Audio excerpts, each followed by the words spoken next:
Assalamualaikum warahmatullahi wabarakatuh. Welcome back to my channel. Pada video kali ini kita akan bahas materi tentang kalor. Sebelum lanjut, jangan lupa untuk like, comment, subscribe, and share video ini ya.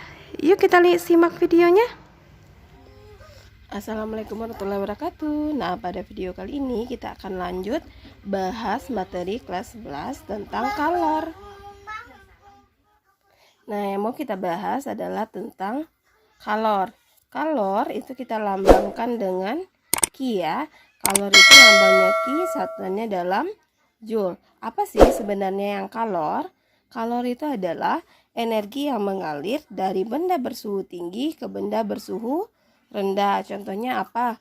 Misalnya nih, kita berdiri di tengah lapangan, pas diterik matahari. Nah, kira-kira suhu tubuh kita gimana?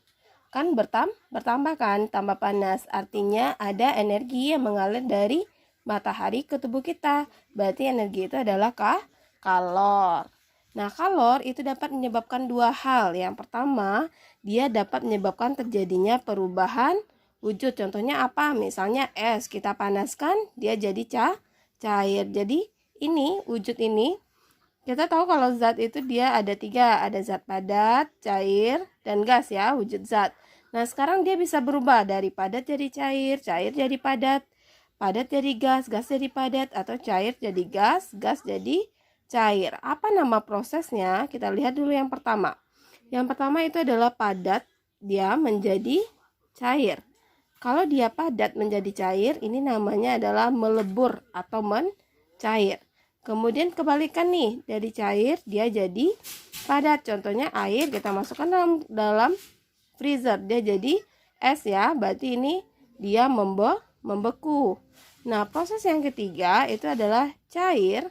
Zat cair dia berubah menjadi gas. Apa contohnya cair menjadi gas? Contohnya adalah ketika kita merebus air, kemudian airnya tiba-tiba udah mendidih, tapi kita lama sekali mematikan kompornya. Akhirnya airnya berkurang kan, karena air tadi menguap. Nah, ini proses nomor 3. Nah, terus kita lanjut. Kalau misalnya gas, dia menjadi cair. Contohnya, ketika pagi-pagi kita bisa lihat di dedaunan itu dia ada uap air gitu kan. Nah, artinya dari gas dia menjadi cair. Namanya adalah mengembun. Kemudian proses dari 5 ke 6. Dari gas dia berubah menjadi padat. Contohnya seperti salju. Nah, ini namanya adalah mengkristal.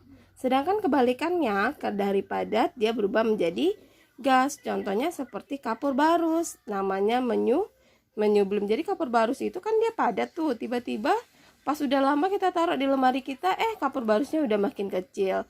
Dia berubah menjadi gas. Namanya menyublim. Oke ya. Nah, dari proses 1 sampai 6 ini ada proses yang melepaskan kalor, ada juga proses yang menyerap kalor.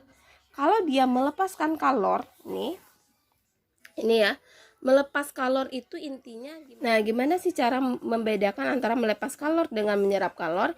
Ingat aja nih yang menyerap kalor. Kalau misalnya benda itu kita panaskan, kemudian berubah wujudnya, artinya dia menyerap kalor. Nah, untuk yang menyerap kalor ini proses 1, 3, dan 6. Sedangkan melepas kalor itu nomor 2, 4, dan 5. Nah, sekarang kita lihat nih, mana sih tadi yang menyerap kalor? Berarti dari padat menjadi cair. Dari cair menjadi gas, kemudian dari padat menjadi gas. Nah, untuk berubah wujud itu ada istilahnya kalor laten. Kalor laten itu adalah kalor yang dibutuhkan untuk merubah wujud benda. Kalor laten ada dua. Yang pertama adalah kalor uap atau kita lambangkan dengan U.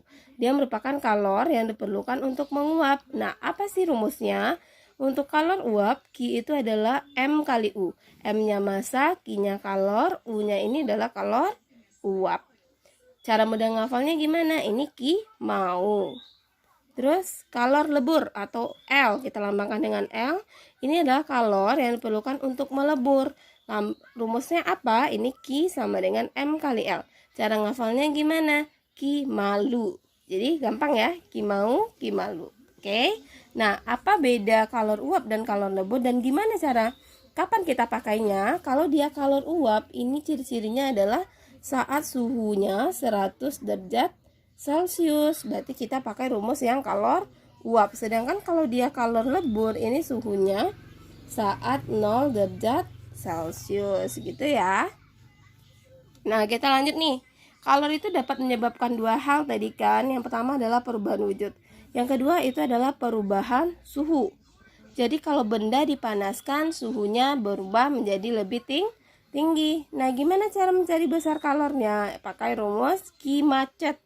M kali C kali delta T. M-nya massa, C-nya kalor jenis. Kalau delta T ini adalah perubahan suhu. Perubahan suhu itu bisa kalian cari pakai persamaan suhu akhir dikurang dengan suhu awal. Seperti ini ya.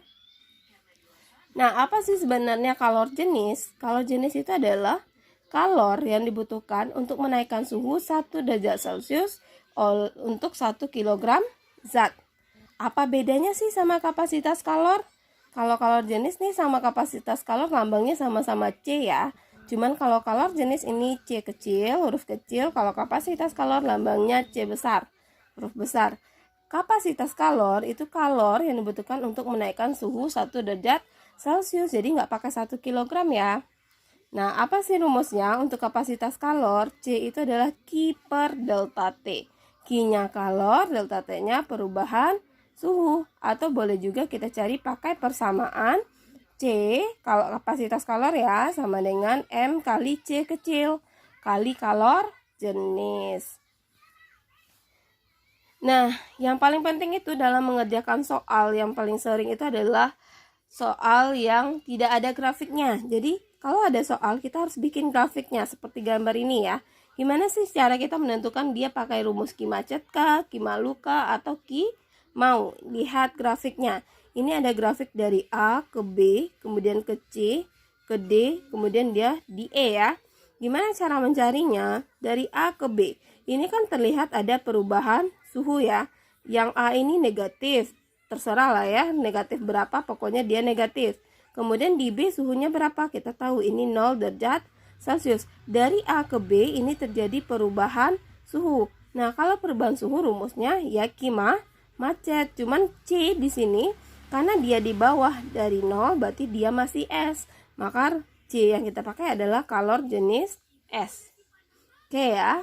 Terus dari B ke C, kita lihat. Dari B ke C ini dia garis lurus aja. Artinya adalah tidak ada perubahan suhu. Kalau tidak ada perubahan suhu, lihat suhunya berapa? 0 derajat Celcius. Tadi kita tahu bahwa 0 derajat Celcius itu adalah kalor lebur.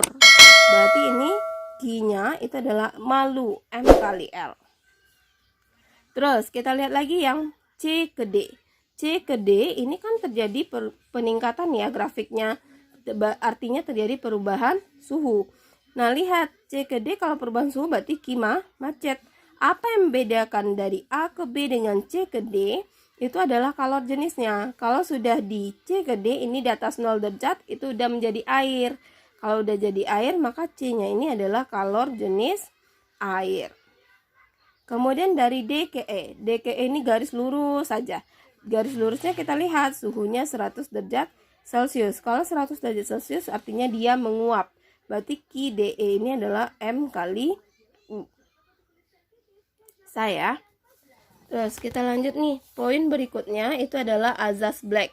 Nah, azas Black ini dia bunyinya adalah bahwa kalor yang diterima oleh suatu benda itu sama dengan kalor yang dilepaskannya, atau Q lepas sama dengan Q terima.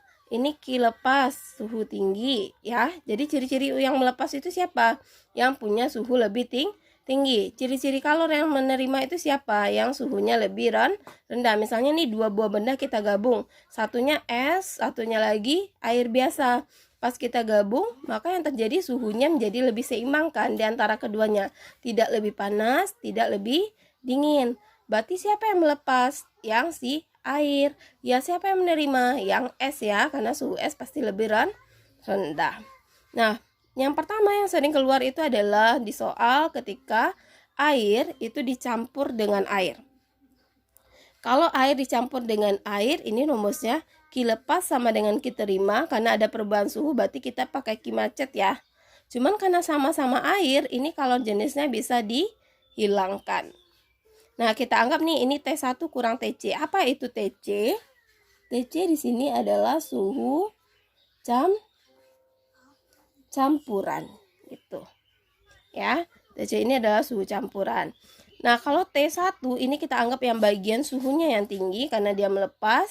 Kalau T2 ini adalah suhu yang rendah yang menerima. Ini bisa dicoret C-nya. Nah, yang kedua yang sering keluar di soal itu adalah jika air ini dicampur dengan es. Kalau air dicampur dengan es tapi esnya suhunya 0 derajat Celcius. Ini berarti yang melepas siapa? Air kan? Berarti rumusnya tetap seperti ini ya, Q macet. Ini masanya masa air, ini kalau jenisnya kalau jenis air. Sedangkan untuk yang ini karena dia di 0 derajat, maka kita lihat tadi grafik kita. 0 derajat itu kan dia melebur, maka tambahkan dia M kali L, baru jadi dia menjadi Q macet.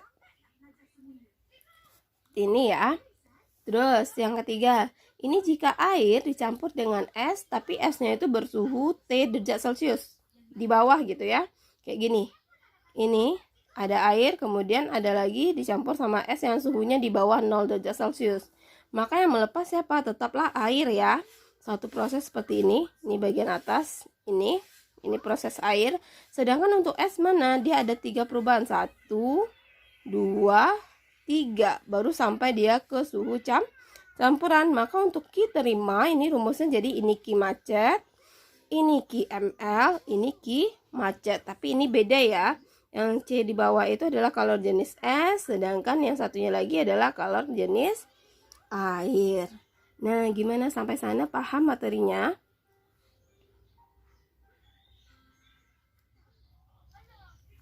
Nah, gimana? Udah paham kan? Jangan lupa untuk like, comment, subscribe, and share video ini ya. Terima kasih.